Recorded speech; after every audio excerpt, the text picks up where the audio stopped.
prodi logistik kelautan itu ya uniknya di situ. Kalau sudah mahasiswa sudah jadi mahasiswa.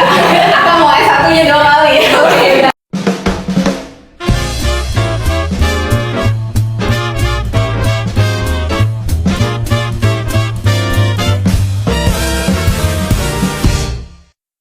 Halo semuanya, selamat datang di Loka Podcast.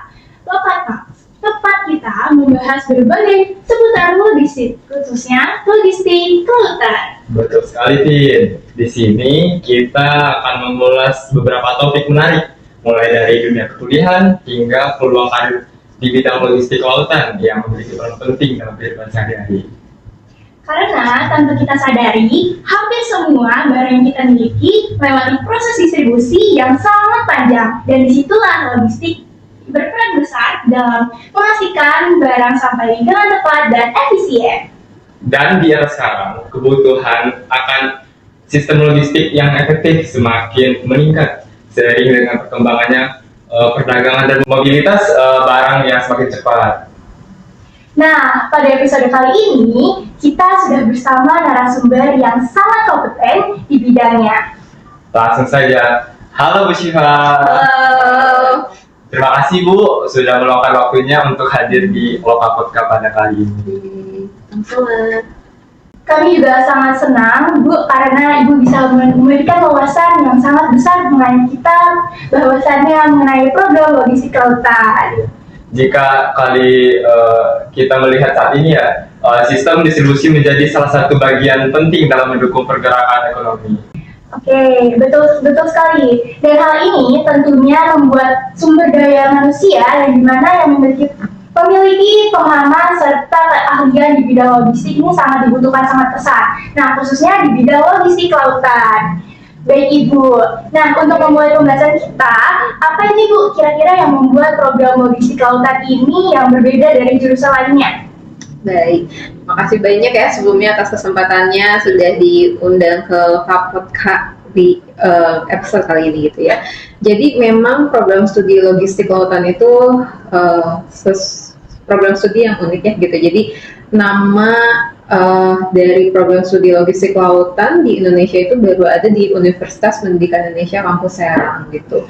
Seperti yang kita kenal di universitas-universitas lainnya, itu kita lebih sering mendengar prodi-prodi teknik logistik ataupun logistik saja gitu ya, atau manajemen logistik. Sedangkan di UPI Kampus Serang, karena memang fokusnya itu adalah di bidang kemaritiman, kita ada nih prodi yang lahir baru di tahun 2020 ya, nggak baru, sekarang sudah 6 tahun, sudah tidak terasa ya perjalanannya, 6 tahun sebagai prodi yang fokus di bidang logistik, tapi ada kelautan. Maksudnya adalah logistik pengiriman lewat laut.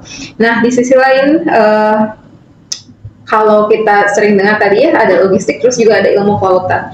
Nah di UPI Serang menggabungkan keduanya gitu ya. Jadi di kurikulum di logistik kelautan itu mendesain supaya mahasiswa-mahasiswa ini paham bukan hanya fokus ke satu mode transportasi ya gitu, tapi kita juga uniknya adalah mempelajari transportasi multimoda ya, atau multimoda transportasi, yang dimana seperti yang kita ketahui barang itu tidak mungkin tiba-tiba ada di sisi area pelabuhan yang menjadi memang fokus pengiriman barang kita gitu ya, tapi di sini juga kita pelajari mulai dari awal gitu ya, transportasi daratnya seperti apa nih, pemilihan transportasi darat yang cocok yang dibutuhkan sesuai dengan jenis barangnya juga dan kebutuhan dari cargo ownernya juga gitu, sampai nanti kita mengelola pengiriman lewat lautnya.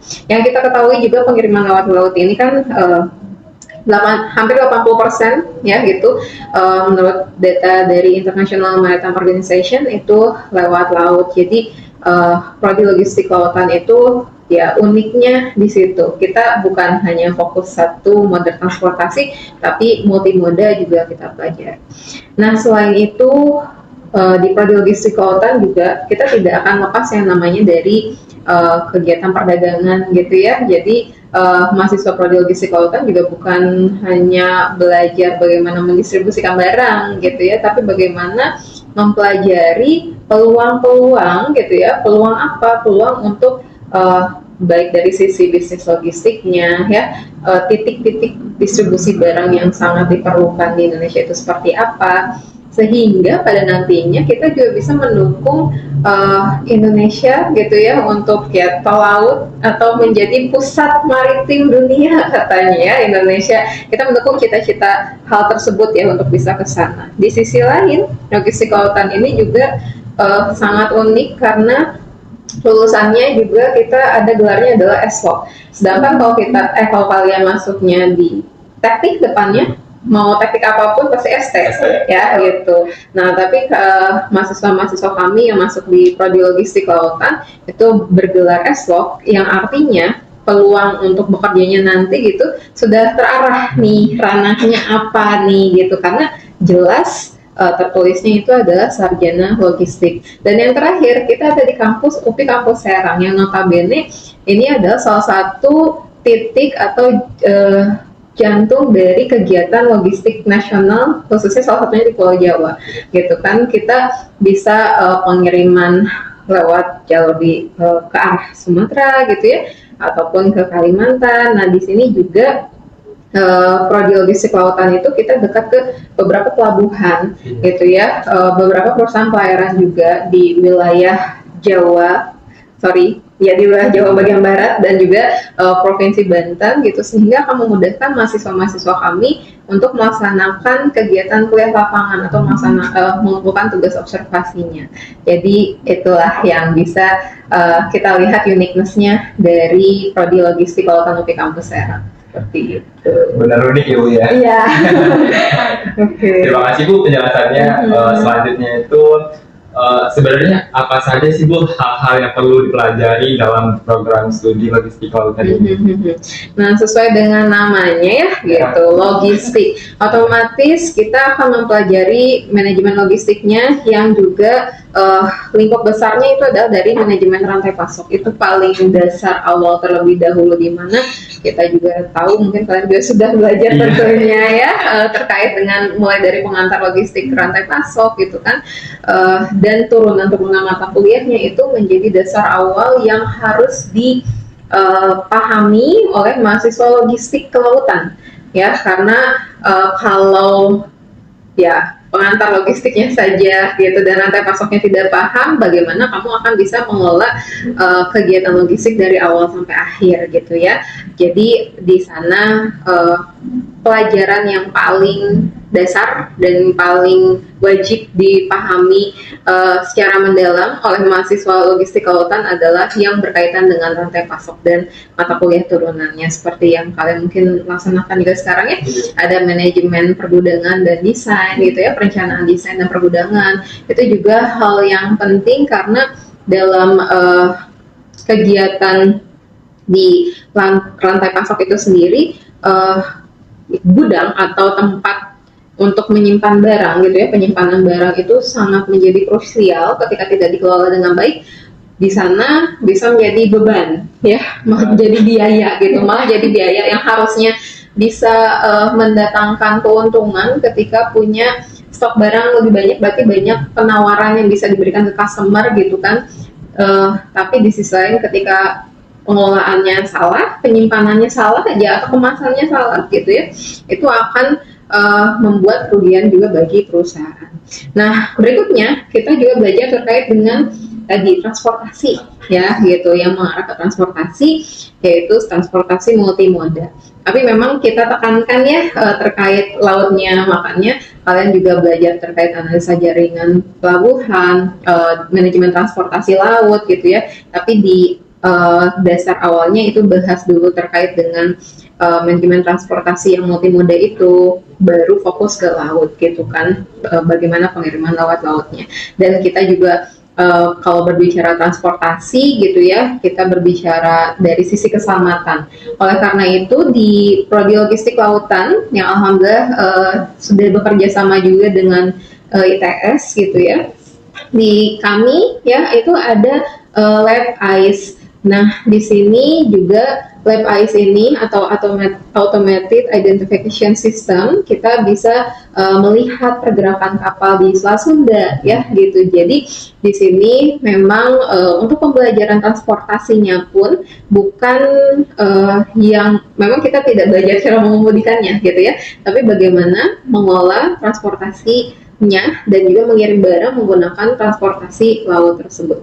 Nah, di sisi lain juga yang menarik di logistik kelautan gitu ya, kita bukan hanya ke bidang teknikalnya, tapi ada juga bidang ekonominya dan bisnisnya, yaitu terkait dengan ekonomi maritim atau ekonomi kelautan yang kalian pelajari di awal, karena dalam kegiatan logistik itu sangat erat kaitannya dengan yang namanya kegiatan ekonomi, kegiatan bisnis.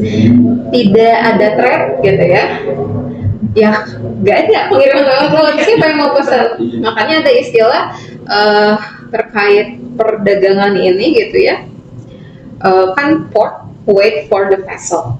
Jadi pelabuhan itu menunggu kapal datang. Tanpa adanya kapal yang sandar di pelabuhan statusnya idle, dalam artian nggak ada yang pakai fasilitasnya dong.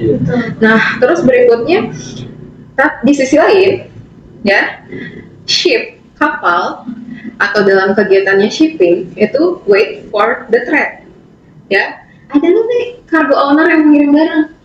Kalau nggak ada yang pesan untuk pengiriman barang atau tidak ada ya kegiatan jual beli di sana antar negara, ya itu nggak akan ada gitu ya kegiatan kapalnya, nggak ada yang sewa, nggak ada yang charter ya kapal gitu kan. Tapi memang dalam hal kegiatan perdagangan ya, chartering masih ada untuk kegiatan lainnya, tapi ini dalam kegiatan perdagangan gitu ya. Jadi intinya, kenapa kita mempelajari ekonomi kelautan atau ekonomi maritim?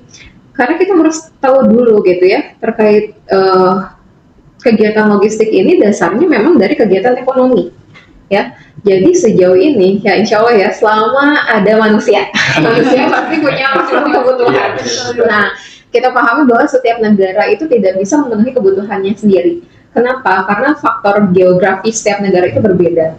Sumber daya alam yang dihasilkannya juga beda-beda. Sumber daya manusianya juga beda-beda. Nah, itu juga akan mengakibatkan adanya pergerakan ekonomi.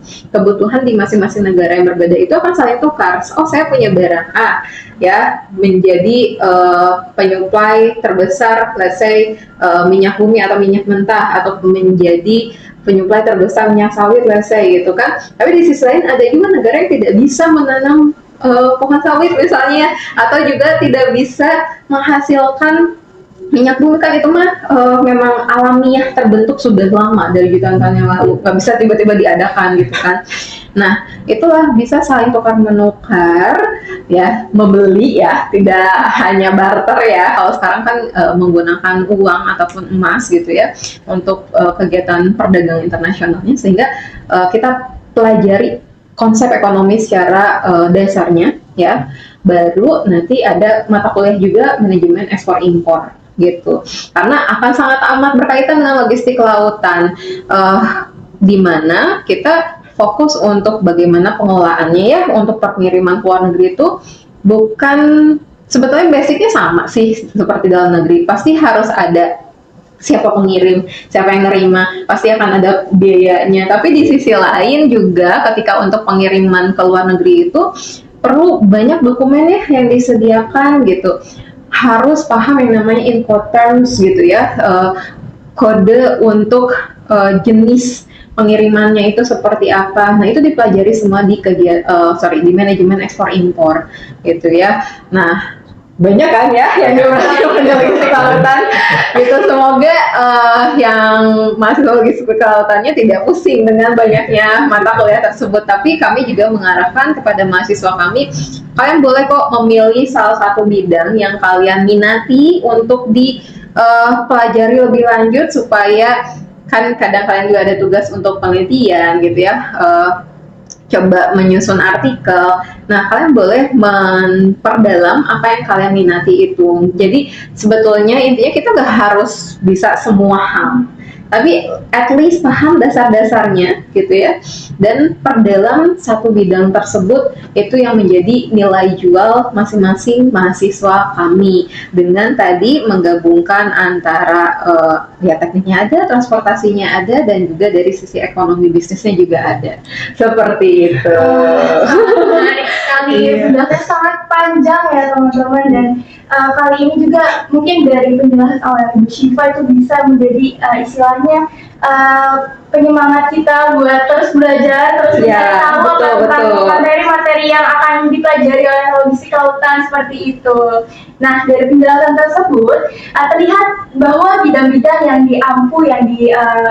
yang dimiliki oleh bidang logistik lautan ini memang sangat luas sekali ya Ibu cakupannya. Betul, betul. Lalu mengapa sih Ibu program logistik kelautan ini menarik untuk dipilih para mahasiswa-mahasiswa sekarang? Nah gini ya, jadi untuk calon mahasiswa mungkin ya, yang kalau sudah mahasiswa sudah jadi mahasiswa atau mau S1-nya 2 kali ya, beda prodi, tapi boleh aja loh gitu. Tapi memang tidak bisa ya kalau SNBT itu ada batas usianya, kecuali yang seleksi mandiri. Ya gini ya, jadi memang selain tadi terkait dengan keunikannya ya di awal dari posisi kampusnya, dari nama prodinya, nama gelarnya, dan juga bidang yang dipelajarinya, yang kita ketahui dan harus kita sadari sebagai masyarakat Indonesia gitu ya, bahwa di Indonesia itu wilayahnya paling banyak adalah laut, 2/3-nya laut. Oleh karena itu bukan hanya potensi kegiatan perdagangan di luar negeri saja, pengiriman barang antar negara saja, tapi di dalam negerinya pun itu sangat amat membutuhkan orang-orang yang paham bagaimana pengiriman yang efektif dan efisien gitu untuk antar pulaunya. Yang kita ketahui kan ya tujuan presiden kita dari dulu adalah untuk menghilangkan disparitas harga di antar pulau-pulau yang ada di Indonesia, tapi memang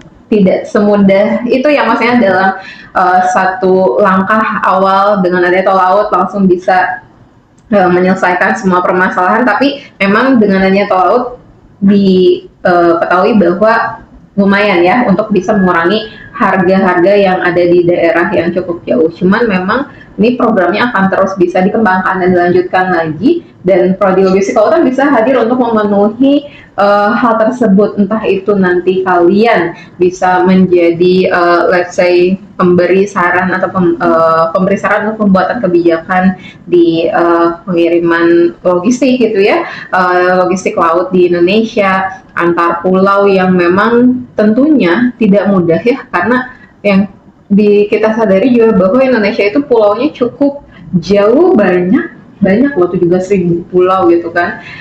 Meskipun yang dihuni tidak semuanya ya, hanya ada beberapa pulau saja, tapi di sisi lain juga bagaimana kita bisa menjangkau nih, dan tadi harganya masih bisa wajar kan, kasihan ya, maksudnya mereka juga sama-sama masyarakat Indonesia tapi kok kayak tinggalnya berbeda gitu kan, harga-harganya sangat tinggi, karena kan itu berarti memang dari sisi cost logistiknya juga itu cukup tinggi ya untuk bisa mengcover si barang tersebut bisa sampai ke tempat tujuan. Oleh karena itu ya kita juga di logistik berbicara terkait dengan ketika ya biaya gitu kan, kita lihat juga dari kuantitas pengirimannya, apa alat yang digunakannya untuk pengirimannya, itu juga akan mempengaruhi biayanya ya. Terus prospek karirnya juga cukup luas ya di Prodi Logistik Kelautan ini. Bukan cuman tadi dalam negeri, oke ya, peluang dalam negeri, peluang luar negeri juga jelas gitu ya. Sama halnya seperti kenapa Ibu bilang peluang luar negeri gitu, karena kakak tingkat kalian gitu ya, kakak tingkat kalian sudah ada nih yang bekerja di perusahaan global ya, memang kantor perwakilan di Indonesia tapi perusahaannya perusahaan global. Termasuk 2 perusahaan tersebut adalah termasuk nanti bisa dicek aja 3 perusahaan, takutnya iklannya 3 perusahaan pelayaran terbesar di dunia gitu ya. Nah 2 orang tersebut ya alhamdulillah berarti mereka di sisi lain bisa menyerap ilmu yang sudah dipelajari di kampus dan bisa merepresentasikan, menjual istilahnya ya, menyampaikan value-value yang mereka sudah dapatkan di kampus gitu ya pada saat wawancara, sehingga bisa diterima di perusahaan global tersebut gitu ya. Dan di sisi lain bukan perusahaan global shipping line saja, ada juga yang bekerja di perusahaan global tapi perusahaan manufaktur, jadi yang menghasilkan produk-produk ya gitu tapi skalanya global gitu. Jadi cukup banyak peluang karir di program studi logistik kelautan gitu ya.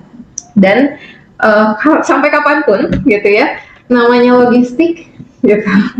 Ya tadi ya, basicnya adalah selama ada kegiatan, ada manusia, itu dulu benar. Ada manusia, ada kebutuhan, itu akan selalu membutuhkan yang namanya logistik gitu ya, pengiriman bisa sampai ke tempat tujuan dengan aman, cepat dan tepat gitu. Itu yang paling penting. Dan yang paling penting tadi adalah aman. Aman dari sisi barangnya, dari sisi orang yang mengirimkannya, dan juga dari sisi pelanggannya juga ya, aman semuanya. Ya, gitu.